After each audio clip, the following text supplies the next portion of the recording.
So if you're in the middle of writing a book, could be your first book, it could be your fifth, there's a really important question that I'd like you to ask yourself. And by the way, this is lesson 5 in my publishing bootcamp. Hello, my name is Sophie. I'm a book publisher. I'm a published author. I'm a former literary agent. I have the qualifications to be talking about books and publishing. The question that you should ask yourself, and I've asked it of myself, so this is not me saying do as I say and not as I do, is what am I doing this for? Ask yourself if you are doing this for reasons of ego, that you want everyone to think you're fabulous, that you want to tell yourself you're fabulous.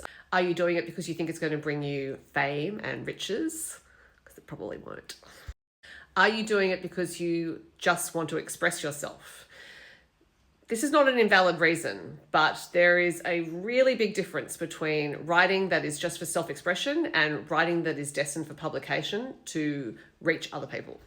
Now, if you are writing because you just want to express yourself, I need you to stop at this point and think about where your writing is destined to end up. If you are determined that it is to be a book, at some point, you're going to have to realize that telling a story is different to writing just to express yourself. There are many, many avenues to write just to express yourself. There are blog platforms, Substack, for example. There are all sorts of things you can do to just express yourself. Now, maybe you're writing out of ego. This is not an invalid reason, but it is one that you need to grapple with, and it requires you to know yourself well. Writers do need to have ego in order to get their books finished in the first place. You need to really think you're terrific in order to write your way through to the end. This could be an exercise in delusion, at least to begin with, but it helps to have that conviction that you do know what you're doing. Otherwise, you are wasting the reader's time. If you are looking to the reader to tell you that you are fabulous and not looking to yourself to tell yourself that you're fabulous, you're putting too much work on the reader, and it shows on the page. Too much confidence also shows on the page because you think you can just bloviate and that the reader will take whatever you're giving them because you're amazing. This is not the case.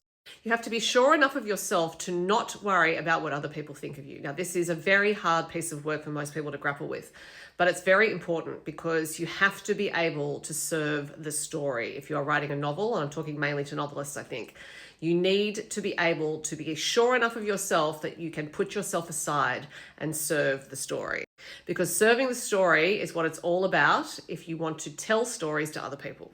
My ego has to get out of the way of the story in order for that story to flow. Otherwise, it cannot flow through to the reader. As I said, this is a hard piece of work. I've been on a yoga mat for decades doing this sort of work, but I do think it's really important. And I'm mentioning it at this stage of your writing because it's better to do it now and figure out what's going on than get yourself many thousands of words into a manuscript and realize that there's all sorts of other things on the line apart from just